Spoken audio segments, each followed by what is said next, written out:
Kalian tahu negara Burkina Faso? Atau bahkan justru baru dengar dan baru tahu ada negara Burkina Faso lewat video ini. Burkina Faso sendiri merupakan negara yang berada di Afrika Barat yang menjadi salah satu negara termiskin dan terentan yang ada di dunia. Hal ini dapat dilihat melalui pertumbuhan penduduk dan juga kondisi perekonomiannya. Sayangnya, sejak tahun 2015, Burkina Faso secara aktif telah diserang oleh kelompok bersenjata Islam dan juga kelompok jihadis dari Al-Qaeda.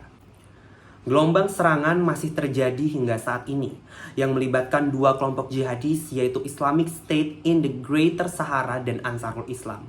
Salah satu faktor terjadinya serangan jihadis di Burkina Faso ini karena negara tetangganya Mali telah menjadi pusat kelompok militan jihadis sejak akhir 1990-an. Lalu timbul pertanyaan yang menarik.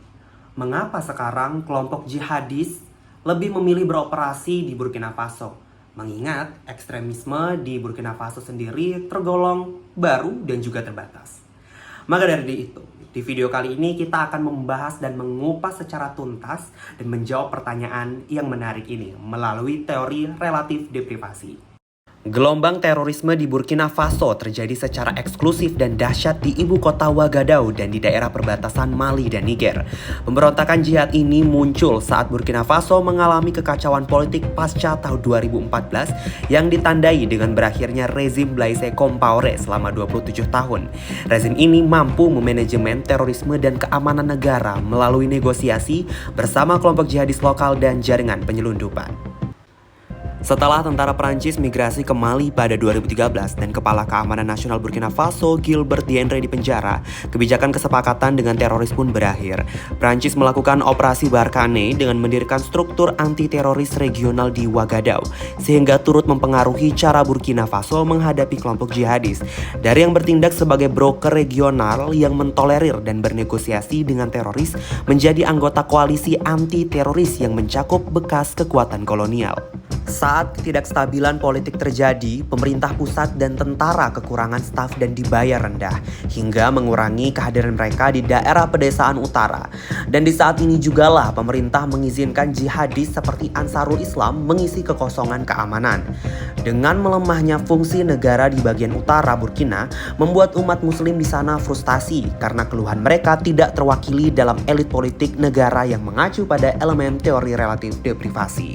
Hal inilah yang menjadikan Burkina Faso sebagai target yang nyaman karena selain terjadi krisis besar di Mali, Burkina Faso juga mengalami perbatasan wilayah keamanan yang kropos, sehingga kondisi transnasional ini menyiratkan jika peristiwa di suatu negara akan memiliki dampak langsung ke negara tetangganya. ISGS, Ansarul Islam, dan Morabitun memiliki kepentingan sendiri dalam menargetkan Burkina Faso.